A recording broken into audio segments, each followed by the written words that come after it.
Some of the most enduring gaming memories I have come from the immersive sim genre. I got to experience such greats as System Shock 2 and Deus Ex on PC when they came out. The Bioshock games make my list for sure. I remember having a lot of fun playing with automated turrets and drones in Bioshock 2. I played a good chunk of Dishonored, but I eventually fell off it. I'm not entirely sure why. I've started Dishonored 2 a few times, and I always put it down shortly thereafter. I began to wonder if I just wasn't into immersive sims anymore. I recently joined the subreddit GamePassGameClub. Per their description, it's a book club, but for Xbox's Game Pass. It's a fantastic idea, and the Game Pass game for October of 2021 was Prey. I told myself, well, shucks, maybe this is my time to finally give Prey a chance. This game was awesome. Like one of the better games I've played in years awesome.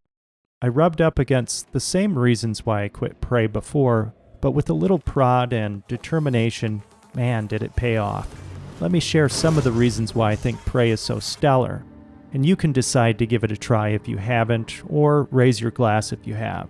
The setup and environment you are traversing throughout the game, the huge space station Talos 1, is beautiful, strange, terrifying, and maybe most importantly, lived in. Arcane has built a world largely devoid of human characters, yet their traces are everywhere throughout the station. Their stories become part of your story. They are tied into your quests in a meaningful way, and they are expertly written and presented. Your encounters with the alien menace in the game, the Typhon, begin with games of whack-a-mole and jump scares against terrifying spider-like creatures called mimics that can transform into inanimate objects. You're on edge early on because you're seriously underpowered, and these suckers could be anywhere. As you progress, the Typhons send shadowy foot soldier types that might have fire or electricity attacks. Eventually, you find yourself facing off against some truly bizarre and powerful aliens. After finishing Prey and reflecting on the times I put the game down, I realized, not surprisingly, that it was after 3 or 4 hours of being underpowered, swinging my wrench around at mimics, and quite frankly,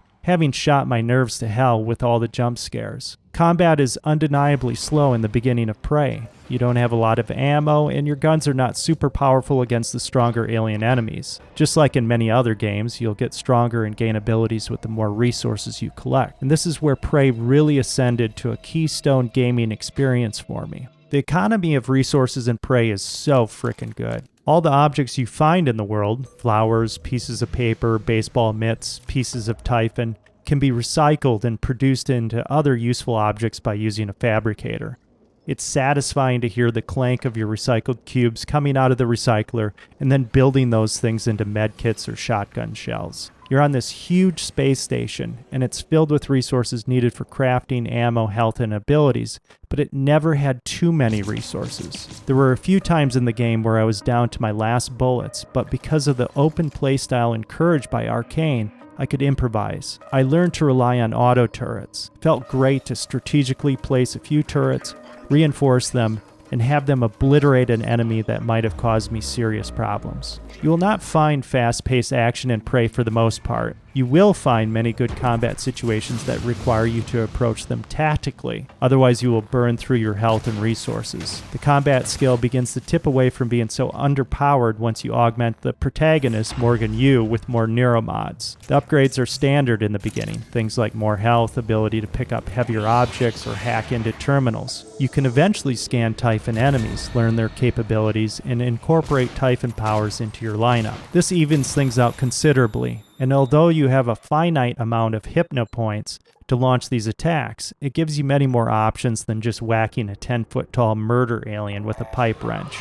You can possess these enemies or transform into inanimate objects yourself. Keeping with the overall item economy of the game, you have many potential options for skill and power upgrades. But this isn't Assassin's Creed. You can't get them all. You need to choose your skill paths wisely and commit to them, developing strategies that work for you along the way. I love that everything I did in Prey felt consequential. I wanted to access every room, every locker, every emergency hatch, because it truly affected my survivability in the game, and it felt like this paid off in the end. Prey allows you to traverse through space outside the station. This begins with a few quick fetch quest type missions, but soon you're moving around either outside the station or through zero-gravity transport chambers within Talos 1. The movement feels great. I played the game on normal difficulty. During my playthrough, I didn't need to worry about running out of air when I was doing spacewalks. This allowed me to explore what I wanted to, and Arcane did a nice job of peppering time-sensitive missions in to give you a sense of urgency out in the deep black. I'm not going to reveal any major story details here. They are worth witnessing firsthand. I will say you are often given a few options as to how you will handle major story situations, both of which possess their own unique merits and drawbacks. I legitimately sweated a few of the choices and thought through the pros and cons. It took me a little under 30 hours to get through Prey. I was consistently rewarded for my exploration, but never in an overly generous way. It always felt fair. In the last hours of the game, I felt good about the weapon upgrades and Typhon abilities I had acquired.